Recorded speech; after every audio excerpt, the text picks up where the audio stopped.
మన ప్రభువైన యేసుక్రీస్తు నామములో మీకు అందరికీ వందనాలు సమర్పిస్తున్నాను. ఇవాళ ఒక ప్రాముఖ్యమైన అంశం గురించి మనం ఆలోచన చేయబోతున్నాం. ఏమిటి ఆ ప్రాముఖ్యమైనటువంటి అంశం ఏంటంటే, శపింపబడిన వారెవరు లేదా శాపగ్రస్తులు ఎవరు అనే ఒక ప్రాముఖ్యమైనటువంటి అంశాన్ని మనం ఆలోచన చేద్దాం. ఏంటి, శపించబడిన వాళ్ళు కూడా ఉంటారా అని మీరు అడగొచ్చు. ఉంటారు. క్రొత్త నిబంధన చట్టం ప్రకారం శపింపబడిన వాళ్ళు ఉన్నారా అని అంటే, ఉన్నారనడానికి క్రొత్త నిబంధన లేఖనాలు మనకు తెలియజేస్తూ ఉన్నాయి. ఇంతకీ ఎవరు వాళ్ళు అని మనం చదువుతున్నప్పుడు గలతీ పత్రిక మొదటి అధ్యాయం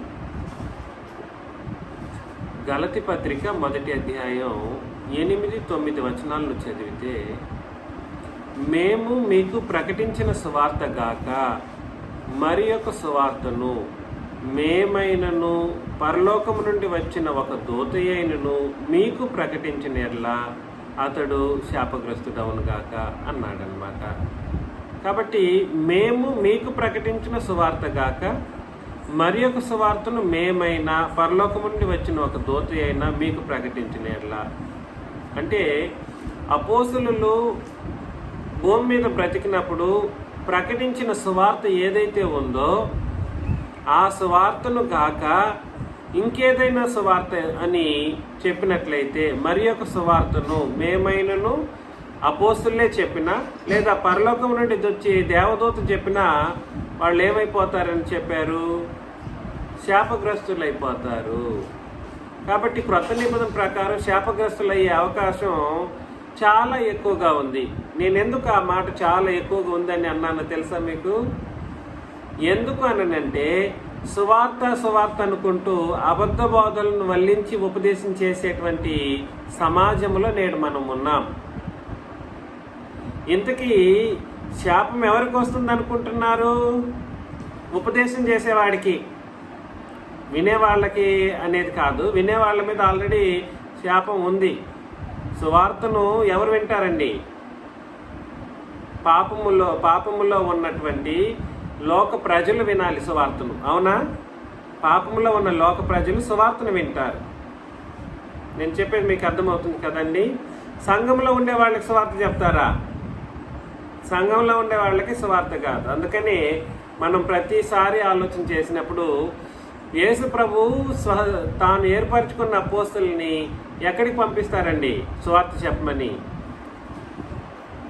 సమస్త జనులను నాకు శిష్యులుగా చేయండి, తండ్రి యొక్క కుమారుని యొక్క పరిశుద్ధాత్మ యొక్క నామంలోనికి బాప్తిస్మము ఇచ్చుచు నేను మీకు ఆజ్ఞాపించిన సంగతులు ఏవైతే ఉన్నాయో వాటిని, ఏ సంగతులను ఆజ్ఞాపించనో వాటిని వారికి బోధించండి. ఎవరికి ఆజ్ఞల్ని ఎవరికి బోధించమన్నారు యేసు ప్రభు? బాప్తిసం తీసుకున్న వాళ్ళకి, తండ్రి కుమార పరిశుద్ధాత్మ నామంలో బాప్తిసం పొందుకున్నటువంటి వాళ్ళకి నేను మీకు ఏ సంగతులను ఆజ్ఞాపించుతున్న వాటిని బోధించండి అని అన్నారు. సమస్త జనులు ఏం చేయమన్నారు? శిష్యుల్ని చేయమన్నారు. కాబట్టి సమస్త జనుల దగ్గరికి వెళ్ళి ఏమని చెప్పి శిష్యులుగా చేస్తారని అంటే, అదే ప్యారలల్ వచనం ఎక్కడుంది? మార్కు సువార్త 16వ అధ్యాయం 15-16లో సర్వలోకమునకు వెళ్ళి సర్వసృష్టికి సువార్తను ప్రకటించుడి. కాబట్టి సువార్త ప్రకటన ద్వారా లోకములోని ప్రజలు ఏమవుతారండి? క్రీస్తుకు శిష్యులు అవుతారు.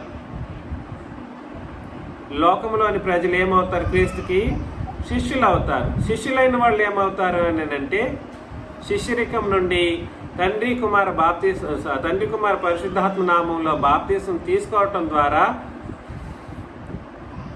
సంఘ ప్రజలు అవుతారు. సంఘ పరిశుద్ధులు అవుతారు, లేదా పరిశుద్ధ ప్రజలు అవుతారు. ఈ సంఘం అవుతారు. సంఘంలో చేర్చబడిన వాళ్ళుగా పిలువబడతారు. కాబట్టి సహోదరులు అనబడినటువంటి వారికి కాదు సువార్త, లోకములో ఉన్న పాపులకు సువార్త.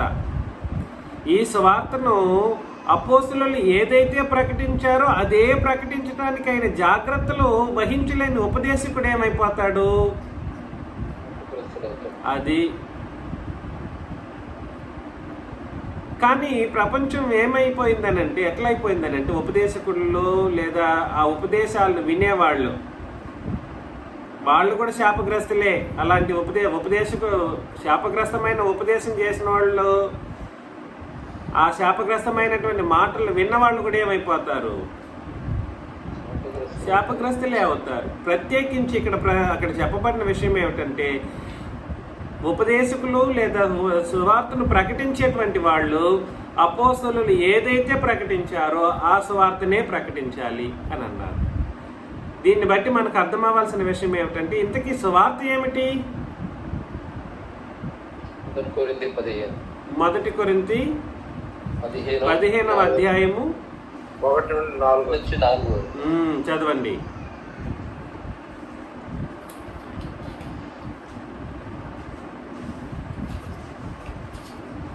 మొదటి కొరింథీ 15వ అధ్యాయం మొదటి 4 వచనాలను చదవండి ఎవరైనా. నేను మీకు ప్రకటించిన సువార్తను మీకు తెలియపరుస్తున్నాను. మీరు దానిని అంగీకరించిదిరి, దాని అంటే నిలిచి ఉన్నారు. మీ విశ్వాసం వ్యర్థమైతేనే కానీ నేను ఏ ఉపదేశముగా సువార్త మీకు ప్రకటించదనో ఆ ఉపదేశమును మీరు గట్టిగా పట్టుకొని ఉన్న ఎడత ఆ సువార్త వలన మీరు రక్షణ పొందుతారని ఉండదు. చూసారా? కాబట్టి సువార్త వలన రక్షణ పొందవలసినటువంటి ప్రజలు ఆ సువార్త అంటే ఏమిటో కూడా చెప్పేశాడు. ఏమిటండి? తీయబడిన ఉపదేశం మొదట మీకు అప్పగించింది. అదేమనగా లేఖనముల ప్రకారము క్రీస్తు మన పాపముల నిమిత్తము మృతి పొందెను, సమాధి చేయబడిను, లేఖనముల ప్రకారము 3వ దినమున లేపబడిను. కాబట్టి క్రీస్తు మన పాపముల నిమిత్తం ఏమయ్యారు? మృతి నొందెను, సమాధి చేయబడిను, 3వ దినమున ఆయన తిరిగి లేపబడిను లేదా లేచును అని చెప్పడాన్ని ఏమంటారు? సువార్త. కాబట్టి ఇందులో ఈ సువార్త దేని కొరకు జరిగింది?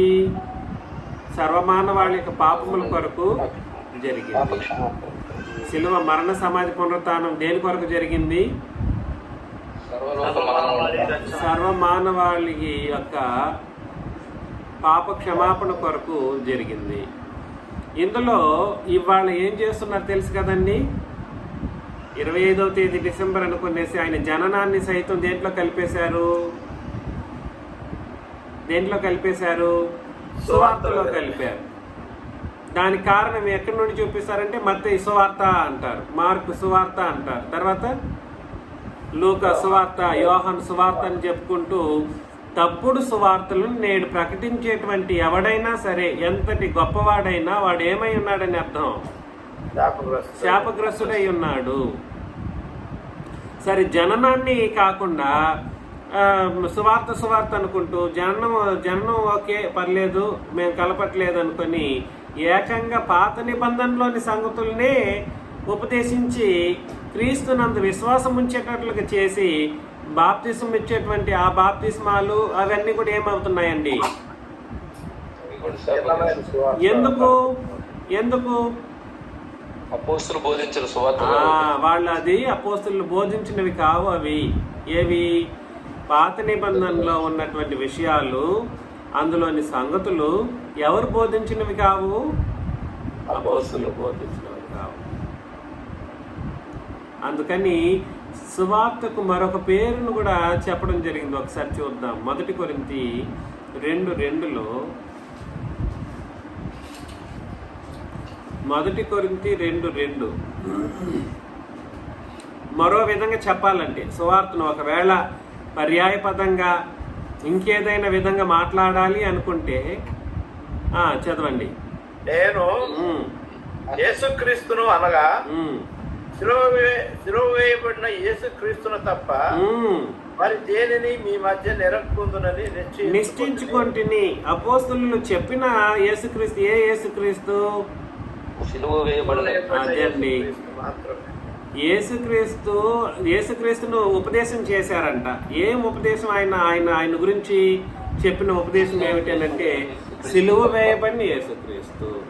అందుకని సిలువ నుండి అపోస్తులు యేసుక్రీస్తుకు సంబంధించినటువంటి విషయాలను మానవ పాప క్షమాపణ నిమిత్తం ఉపదేశం చేసిన వారిని దీన్ని ఏమని కూడా చెప్పొచ్చు సువార్త అంటే సిలువను గూర్చిన బోధ లేదా సిలువను గూర్చిన వార్త అని కూడా చెప్పొచ్చు. దానికి వచనాలు చాలా ఉన్నాయి. 1 కొరింథీ 1:18 వచనంలో 1 కొరింథీ 1 సిలువను గూర్చిన వార్త, సిలువను గూర్చిన వార్త నశించుతున్న వారికి వెర్రితనము గాని రక్షింపబడుతున్న మనకు దేవుని శక్తి అయి ఉన్నది. 23 అక్కడనే. అయితే మేము సిలువ వేయబడిన క్రీస్తును ప్రకటించుతున్నాం. చూసారా? ప్రకటన లేదా స్వార్థ ప్రకటన అని అంటే ఏం ప్రకటన?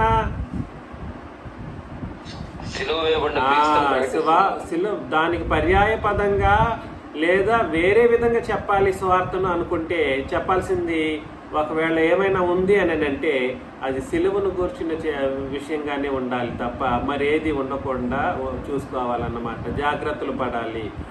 ఎందుకు నేను ఈ విధంగా చెబుతున్నానంటే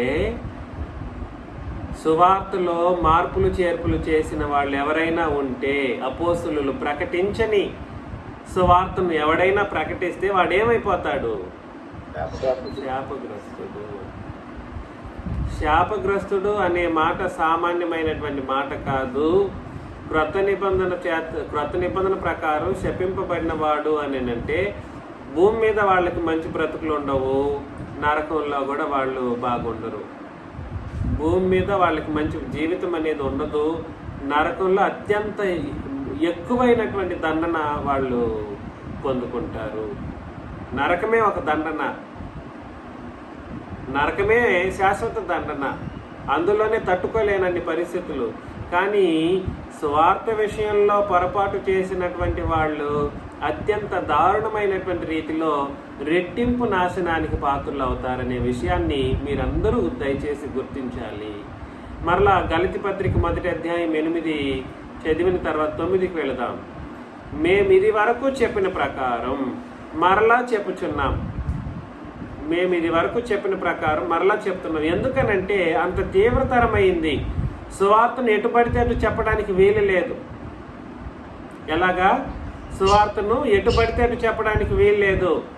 ఇవాళ సంఘంలో మనుషుల్ని చేర్పించుకోవటం కొరకు వాళ్ళ యొక్క వాక్చాతుర్యాలను ఉపయోగించి మనుషులను మభ్యపెట్టి అబద్ధపు సువార్తలను, అపవాది సువార్తలను ప్రకటించి నరకం వైపు నడిపించడంతో పాటుగా భూమి మీద సైతం శాపగ్రస్తులు అయిపోతూ శాపగ్రస్తులను చేస్తూ సువార్తను ప్రకటించే మానవులు అలాంటి వాళ్ళని ఎక్కువగా మనుషులు కూడా సరే ఇష్టపడేటువంటి పరిస్థితిని మనం గమనిస్తూ ఉండడం గమనించాలన్నమాట.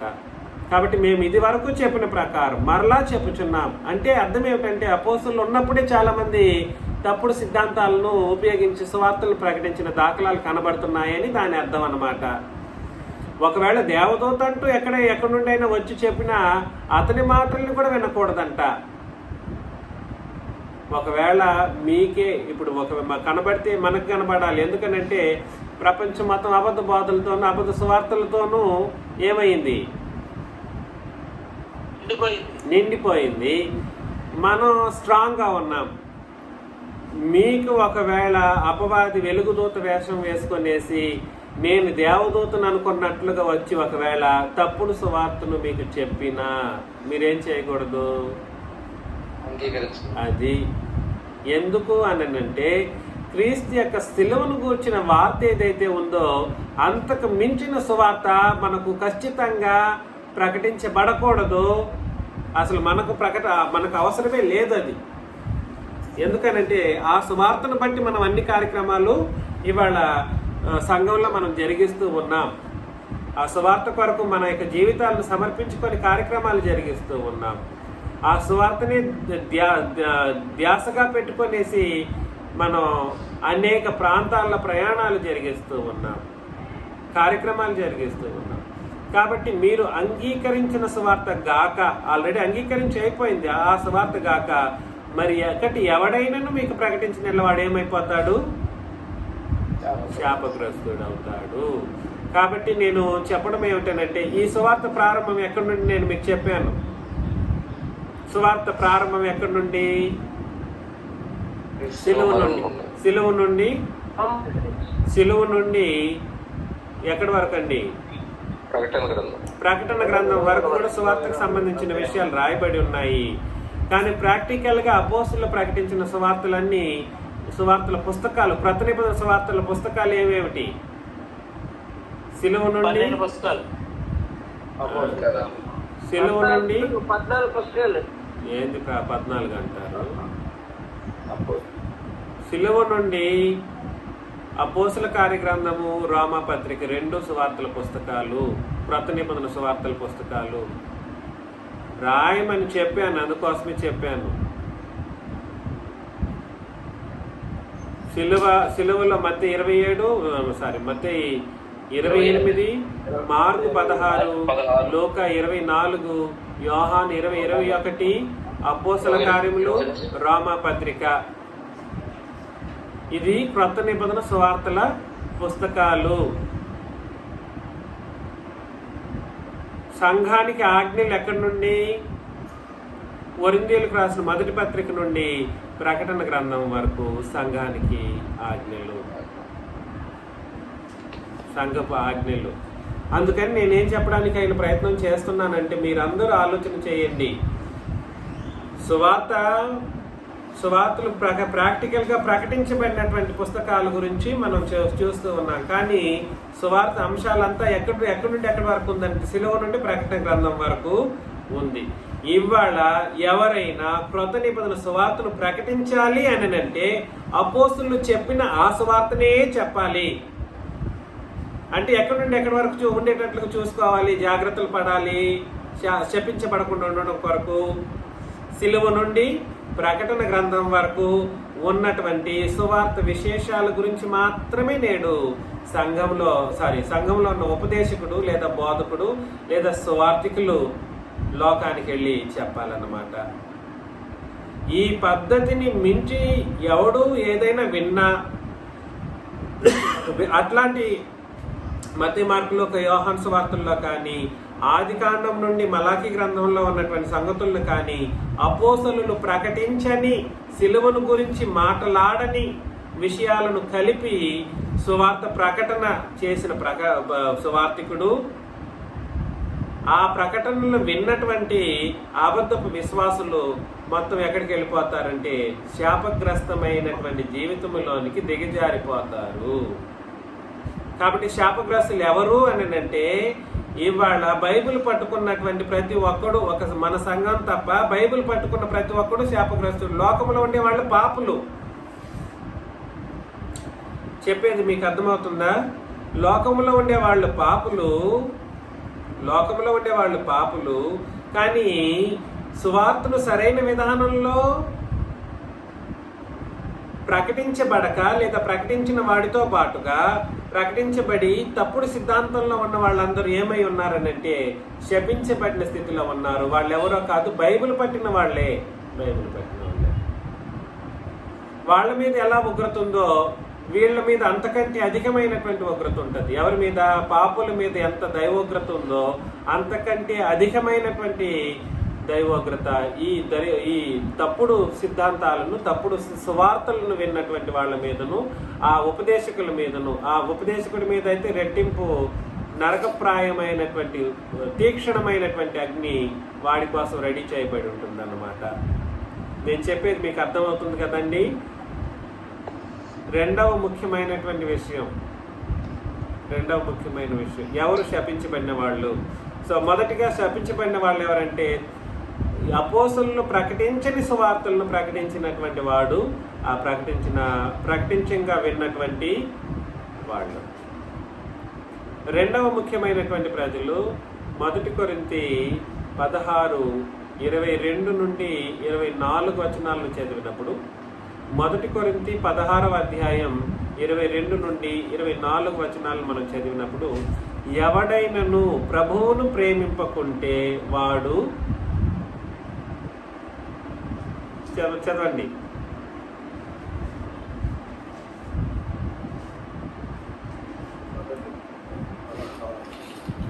ఎవడైనా ప్రభువును ప్రేమింపకుండే వాడు శపింపబడును గాక. కాబట్టి ప్రభువును ప్రేమించకపోతే వాళ్ళు ఏమైపోవాలి? శపింపబడాలి. ఎవడైనను ప్రభువును ప్రేమింపకుంటే వాడు శపింపబడుగాక. ప్రభువు వచ్చుచున్నాడు. ప్రభుని యేసుక్రీస్తు కృప మీకు తోడైయుండును గాక. క్రీస్తు యేసు నందలి మీ ప్రేమ నా ప్రేమ మీ అందరితో కూడా ఉండును గాక. ఆమేన్ అని అన్నాడు అనమాట. ఏంటి సంగతి? ఎవడైనా ప్రభువును ప్రేమించుకుంటే వాడు శపింపబడును గాక అని అన్నాడు. అంటే ప్రభువును ప్రేమించిన వాడి మీద ఏమొస్తుంది? శాపం వస్తుంది. ఏంటి ప్రభువును ప్రేమించడం అని అంటే? ఇది ఎవరికి? లోకంలో ఉండే వాళ్ళకా? కాదు. సంఘంలో ఉండేవాళ్ళు సంఘంలో వండుకుంటూ సంఘ కార్యక్రమాల్లో పాల్గొంటూ అన్ని కార్యక్రమాల్లో పాల్గొంటూ ఉంటారు. సంఘంలో ఉంటూ ఉంటారు. అవసరమైతే దేవుని కొరకు ఎంతైనా ఖర్చు పెట్టడానికి సిద్ధంగా ఉంటారు. కానీ వారి జీవితాలను గమనించినప్పుడు ప్రభువును ప్రేమించిన దాఖలాలు కనబడవు. ప్రభువును ప్రేమించిన దాఖలాలు కనబడవు. ప్రభువును ప్రేమించిన వాడు ఎవడైనా సరే వాడు శపించబడినటువంటి మనిషిగా పిలువబడతాడు. ఎందుకు ఆ మాటను చెప్పడం జరిగిందనంటే, ఆయన రాబోతున్నాడు, ప్రభు వచ్చుచున్నాడు. అంతవరకు మనం ఆయన రాబోయేంత వరకు మనం ఏం చేయాలో చెప్పేశాడు. అక్కడ ఇండైరెక్ట్గా క్లూ ఇస్తున్నాడు పౌలు గారు. ఏమిటి ప్రభువును ప్రేమించడం అంటే? క్రీస్తు నందలి నా ప్రేమ, అంటే క్రీస్తుని ప్రేమిస్తున్నాను నేను, ఆ నా ప్రేమ మీ అందరితో కూడా ఉండును గాక. మీ అందరు ఎవరు? సంఘం. మీ అందరితో కూడా ఉండును గాక. అంటే ప్రభువును ప్రేమించడం అంటే ఏమిటో కాదు, ఆయన్ను ప్రేమించుచున్నామని చెప్పి సంఘంలో ఉన్న వాళ్ళతో ప్రేమగా లేకపోతే వాళ్ళు ఏమైపోయి ఉంటారు? ఏమైపోయి ఉంటారు? ఏం చదువుతున్నారు మర్యాదాస్ గారు?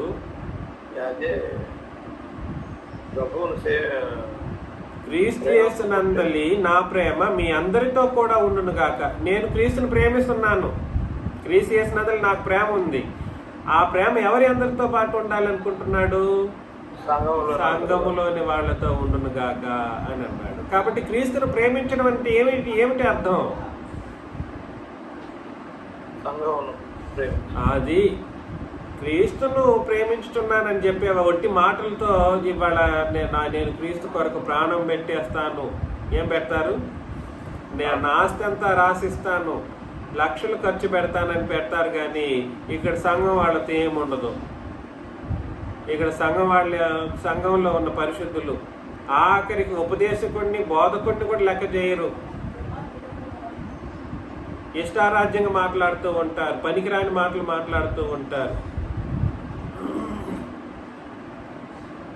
బోధకుడికి వాళ్ళని అంత ఆత్మ సంబంధమైనటువంటి విధి విధానాలను ఉపదేశించినటువంటి బోధకుడిని లెక్క చేయరు.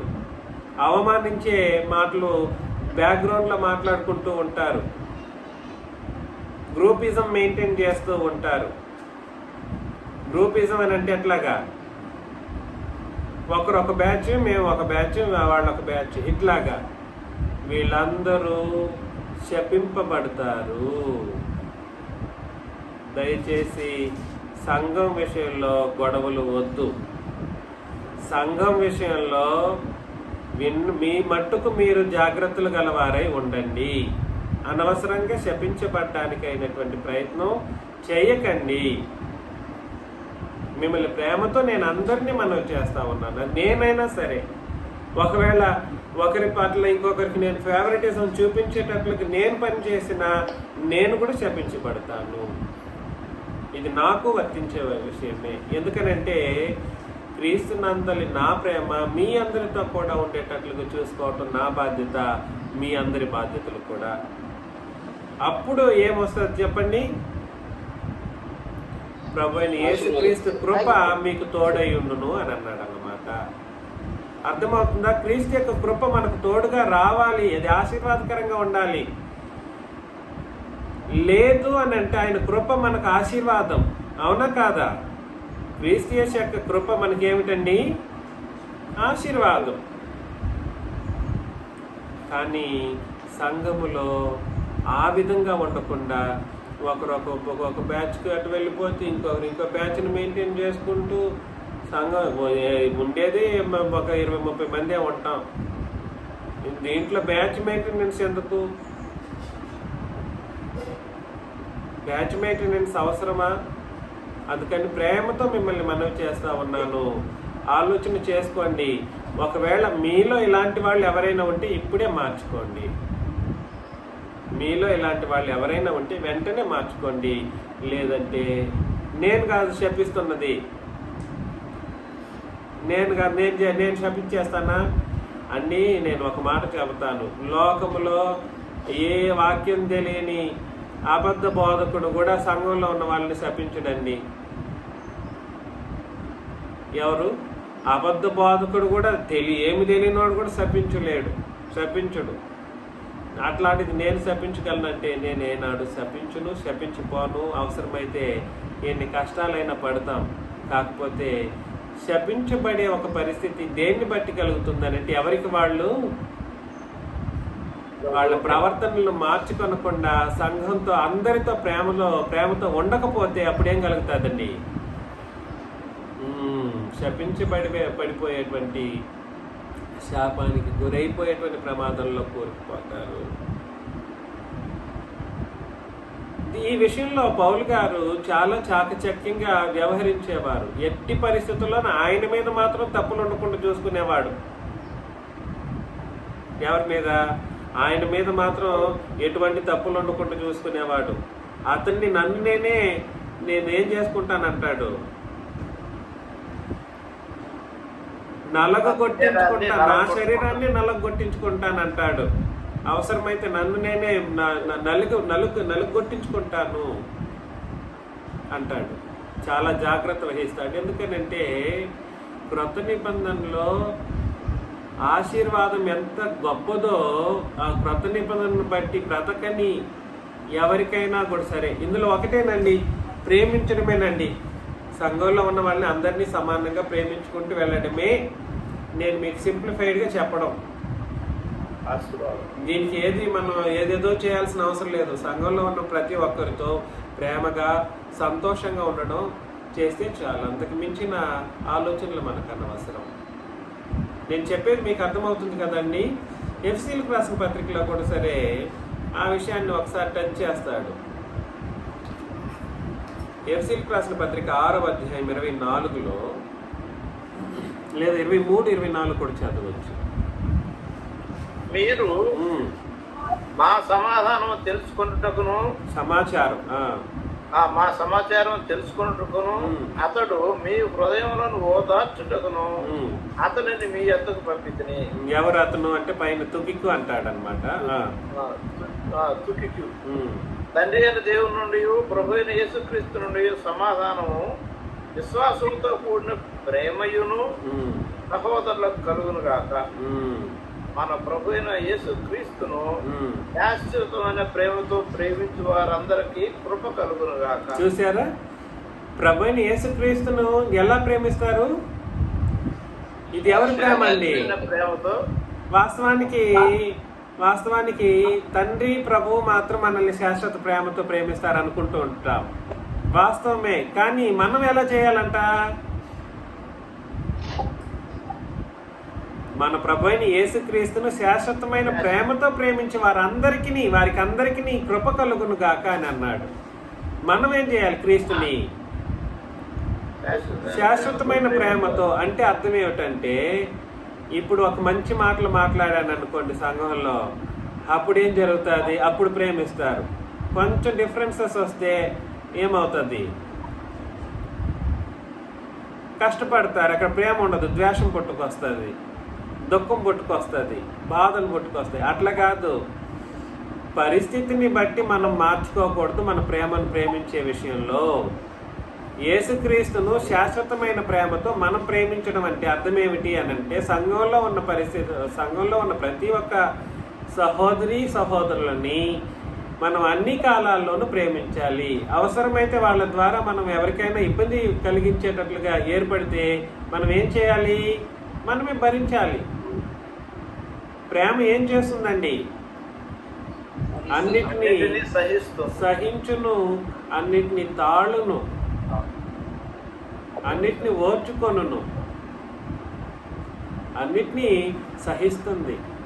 కాబట్టి నేను మిమ్మల్ని ప్రేమతో మనవి చేసే విషయం ఏమిటంటే, కృప ఆశీర్వాదం, దానికి వ్యతిరేకం ఏమిటి? శాపం. ఈ రెండింటికి కారణం ఒకటే, మనం క్రీస్తును ప్రేమించటం. క్రీస్తును ప్రేమించే విషయంలో మనలో ఎవరికైనా కూడా సరైనటువంటి విధానంలో క్రీస్తును ప్రేమించకపోతే, శాశ్వతంగా ప్రేమించకపోతే, ఇక్కడ శాశ్వతం అనే మాట మనం భూమి మీద బ్రతికినంత కాలం కూడా ఎట్టి పరిస్థితుల్లోనూ సంఘంలో ఉన్న వారి పట్ల ఎవరితో నేను ఇక మీద నీతో మాట్లాడను అని చెప్పిన దాఖలాలు కూడా కొంతమంది మాట్లాడారు. ఇక మీద నీకు నాకేం ఉండదు అన్నట్లుగా. అసలు అలాంటి ఆలోచన, అలాంటి మాటలు శపించబడ్డానికి అయినటువంటి మాటలు. అలాగా ఎవ్వరూ కూడా మాట్లాడకూడదు. పొరపాటున కూడా అలా ఉండకూడదు. అలాంటి ఆలోచన రాకూడదు. వచ్చిందా శాశ్వత నరకానికి పాత్రలైపోతారు. అదే శాపం అన్నమాట. భూమి మీద అనేక అనారోగ్య స్థితిగతులతోనూ, ఇబ్బందులతోనూ, దుఃఖంతోనూ, అన్ని డబ్బులున్నా, ఎంత ఆరోగ్యం ఉన్నా దుఃఖకరమైనటువంటి జీవితాన్ని జీవించే పరిస్థితులకు దిగజారిపోతారు. ఇది శాపం ద్వారా వచ్చింది అని గుర్తించుకున్న కొంతమంది దానికి తగినట్లుగానే మార్చుకోకుండా ఉంటారు. దాన్ని వేరే దాంతో కాంపెన్సేట్ చేస్తారు. ఎట్లా చెప్పండి? వీడు సాతానుడు నాకు చేస్తున్నాడు, నేను పవిత్రుడిని అనుకొని సాతానుడు చేస్తున్నారని భ్రమలో వీళ్ళు నరకానికి సిద్ధమైపోతూ ఉంటారన్నమాట.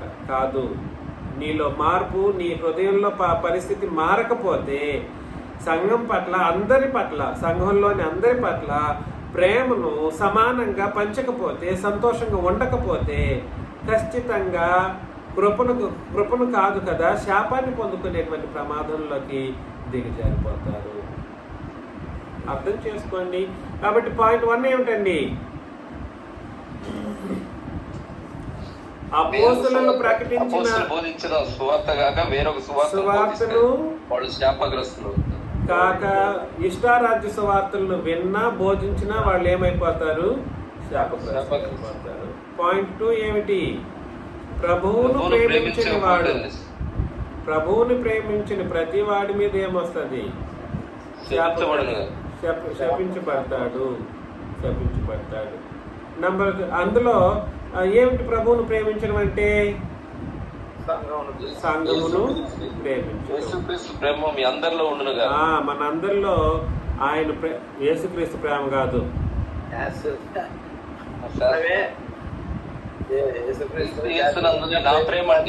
యేసుక్రీస్తు నందలి నా ప్రేమ అన్నాడు. ఆయన ప్రేమించడం కాదు అక్కడ మాట్లాడింది. యేసుక్రీస్తు నందలి నా ప్రేమ అంటే మనం క్రీస్తు నందలి ప్రేమను చూపించడం ఎలా అంటే సంఘంలో ఉన్న వాళ్ళ పట్ల చూపించడం. ఆ విషయాన్ని అక్కడ మాట్లాడడం జరిగింది అన్నమాట.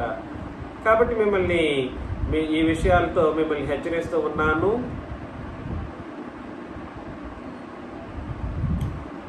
రోమిల్కి రాసిన పత్రిక 9వ అధ్యాయం 3వ వచనం ఒకసారి చదివితే ఎంత ఇదిగా ఉందో చూడండి. పరిశుద్ధాత్మయందు నా మనస్సాక్షి నాతో కూడా సాక్ష్యం ఎత్తుతున్నది.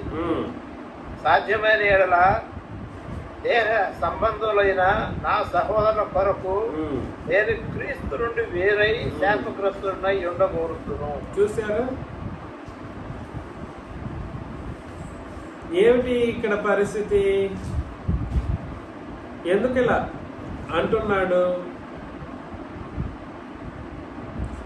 దేహ సంబంధులైన నా సహోదరుల కొరకు నేను క్రీస్తు నుండి వేరే శాపగ్రస్తుడై ఉండకూడదును అని అన్నాడు. అంటే అర్థం ఏమిటనంటే, శపించబడ్డం ఎలాగా? దేని కొరకు అని అంటే, ఆ దేహ సంబంధులందరూ ఎవరండి? ఇశ్రాయేలీయులు. వాళ్ళ నిబంధన ఏమిటి? ధర్మశాస్త్రం, పాత నిబంధన ప్రకారం వాళ్ళు బ్రతుకుతూ ఉన్నారు. కానీ ఏమిటి సంగతి? నేను వాళ్ళు క్రొత్త నిబంధన ప్రకారం రక్షించబడితే చాలు, అలా రక్షించబడతానికి నా దేహ సంబంధులు వస్తే ఆ ధర్మశాస్త్ర శాపాన్ని నేనే అనుభవిస్తాను, నేనే నరకంలో వెళ్ళి పడతాను అన్నట్లుగా చెప్తున్నారు అనమాట. అంటే తమ స్వకీయ జనాంగం మీద ఎంత ప్రేమను చూపిస్తున్నాడో ఆలోచన చేయండి. కానీ అది సాధ్యమవుతుందా? ఎందుకు చెప్పండి? క్రీస్తు నుండి వేరైపోతే సాధ్యం కాదు. ఆహా, రక్షణ వ్యక్తిగతమైనది.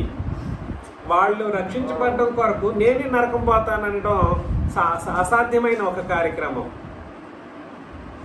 ఏమిటి నేను చెప్పింది మీకు అర్థమవుతుందా? నేను కావాలంటే క్రీస్తు నుండి వేరే శాపగ్రస్తుడినై ఉండకూడదును. ఎందుకు? నా దేహ సంబంధులు కానీ క్రొత్త నిబంధన ప్రకారం రక్షించబడితే నేనే పోతాను నా నరకానికి, శాపగ్రస్తుడిని అయిపోతాను అని అంటున్నాడు అనమాట. కానీ అది యాదృశ్చికమైనటువంటి ఒక మాట అన్నమాట. అది జరిగే పని కాదు యాక్చువల్గా. కోరుతును అన్నాడు అది కానీ జరిగేది కాదు, జరగదు. జరగదాన్నే అలా చెప్పాడు. అంటే అర్థం ఏమిటనంటే మీరందరూ ఆలోచన చేయండి. రక్షణ వ్యక్తిగతమైనది. రక్షణ ఏమిటి? వ్యక్తిగతమైనది. వ్యక్తిగతమైనటువంటి రక్షణను బట్టి ఇతరులు పొందుకోవాల్సినటువంటి శాపాన్ని మనం పొందుకోలేం. ఎవరైతే రక్షణలో లేరో వాళ్ళు దేనికి ఆహుతై ఉన్నారంటే ఉగ్రతకును శాపానికి ఆహుతై ఉన్నారు. ఇది ఏ రక్షణ? క్రొత్త నిబంధన రక్షణ. ఆ దేహ సంబంధులు ఏ రక్షణలో ఉన్నారు? పాత నిబంధన రక్షణలో ఉన్నారు. కానీ అది రక్షణేనా? ఇప్పుడు క్రొత్త నిబంధన వచ్చిన తర్వాత ధర్మశాస్త్ర రక్షణ చెల్లుబాటులో లేదు. అది మొత్తం కొట్టివేయబడడం జరిగింది. అవసరమైతే వాళ్ళు పరలోకం పోతే వాళ్ళు రక్షణ పొందుకుంటే బాగుంటుంది. కానీ నేనే క్రీస్తు నుండి వేరే ఏమైపోగలను? క్రీస్తు నుండి వేరైపోవడం అంటే అర్థం ఏమిటి? అలా కాదు. క్రీస్తు నుండి వేరైపోవడం అంటే అర్థం ఏమిటి? ఎప్పుడు క్రీస్తు నుండి వేరవుతారు? కాదు. క్రీస్తు నుండి వేరైపోవడం ఏమిటో గలతీ పత్రికలో చెప్పాడు. 5వ అధ్యాయం 2, 3, 4 వచనాలు. క్రీస్తు నుండి వేరైపోవడం ఎలా సాధ్యమవుతుంది? 5వ అధ్యాయం 2, 3, 4.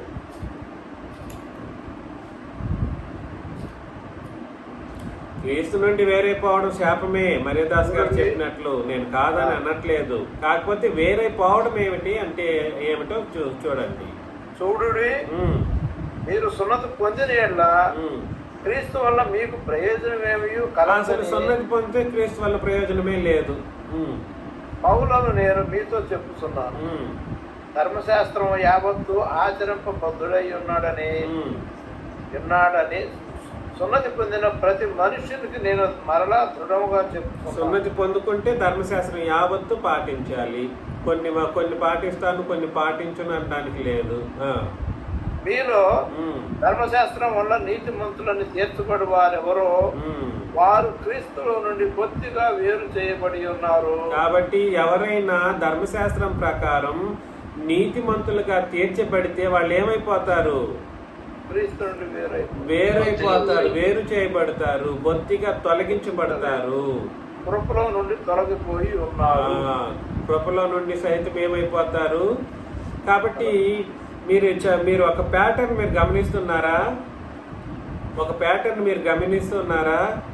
ఇవాళ ఎక్కడెక్కడైతే శపించబడిన స్థితి వస్తుందో దానికి ఆపోజిట్గా ఇంకో పదం వస్తా ఉంది, ఆశీర్వాదకరమైన మాట. ఏమిటి ఆ పదం? కృప. శాపగ్రస్తమైన మాట వచ్చిన ప్రతి సందర్భంలోనూ వ్యతిరేకమైనటువంటి మరొక మాట వస్తా ఉంది. అలాంగ్ విత్ దట్ మనం చదువుతూ వస్తున్న ప్రతి సందర్భంలోనూ అది వస్తానే ఉంది. ఆ మాట ఏమిటి? కృప.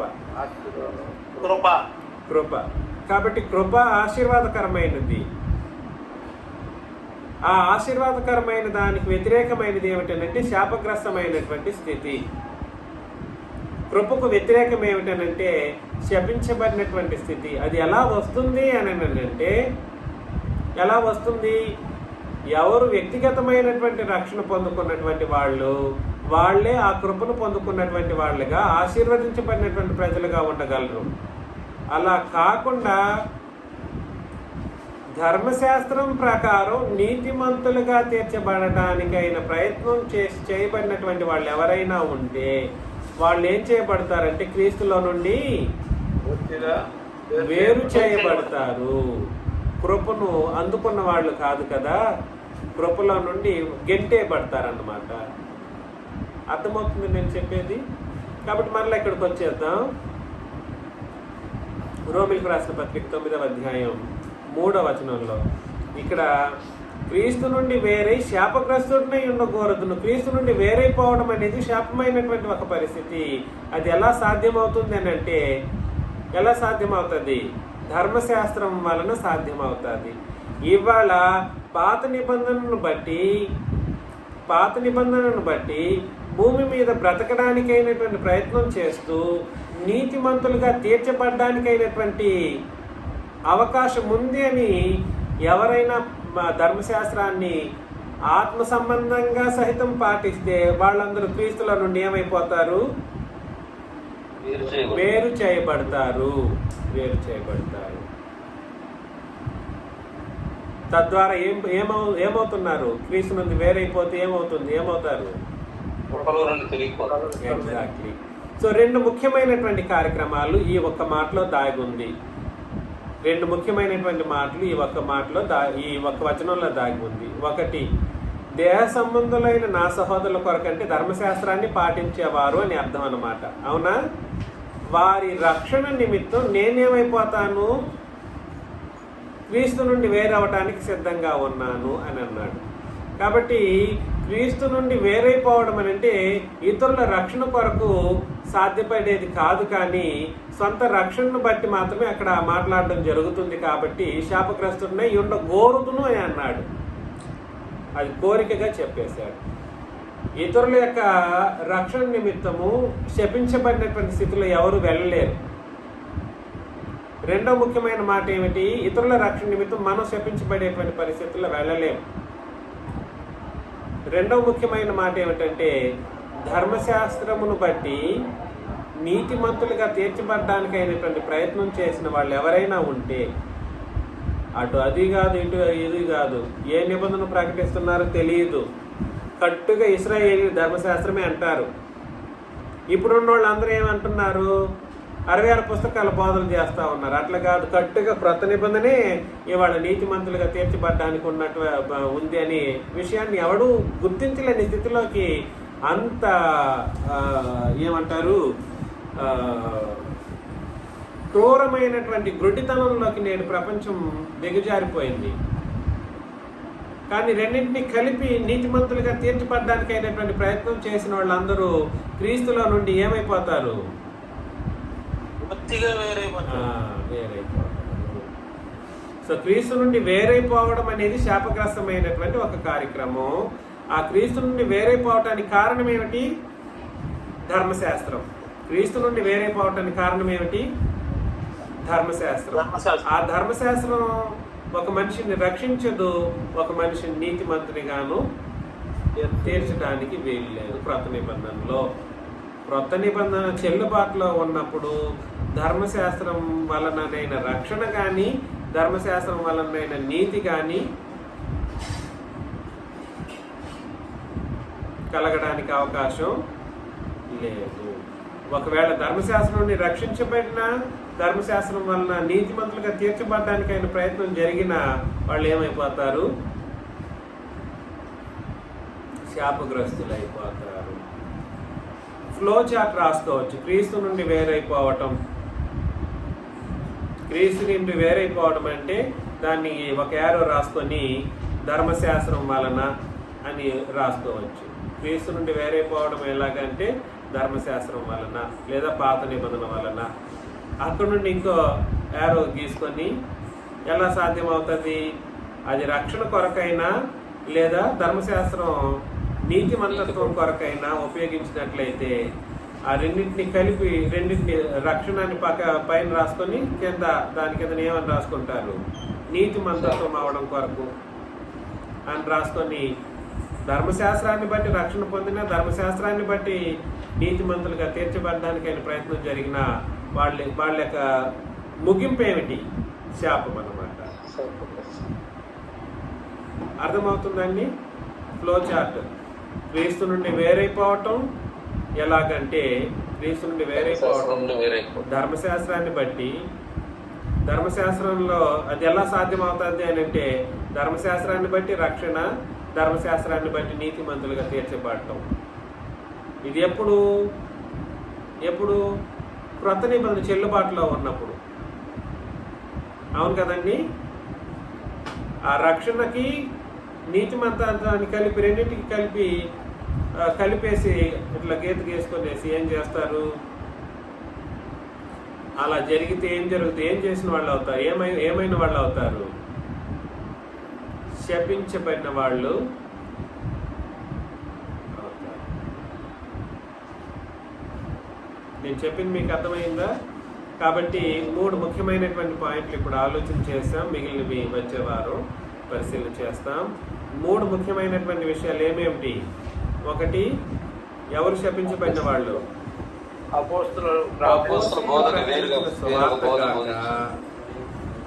మరి ప్రకటించిన వాడు, విన్నవాడు ఇరువురు కూడా శాపగ్రస్తులు. 2వది ఏమిటి? ప్రభువును ప్రేమించిన వాడు శపించబడిన వాడు. ప్రభువును ప్రేమించడం ఏమిటి? సంఘాన్ని ప్రేమించిన వాళ్ళు ఎవరైనా ఉంటే వాళ్ళు శాపగ్రస్తులు అవుతారు. 3వ పాయింట్ ఏమిటి? క్రీస్తు నుండి వేరే పోవటానికి ధర్మశాస్త్రాన్ని ఉపయోగించే వాళ్ళందరూ, క్రీస్తు నుండి వేరే పోతూ ధర్మశాస్త్రాన్ని ఉపయోగించే వాళ్ళందరూ ఏమైపోతారు? శపించబడిన వాళ్ళు అవుతారు. ఈ విషయాలు గుర్తుపెట్టుకోమని మిమ్మల్ని హెచ్చరిస్తూ ముగిస్తున్నాను. మీకందరికీ వందనాలు.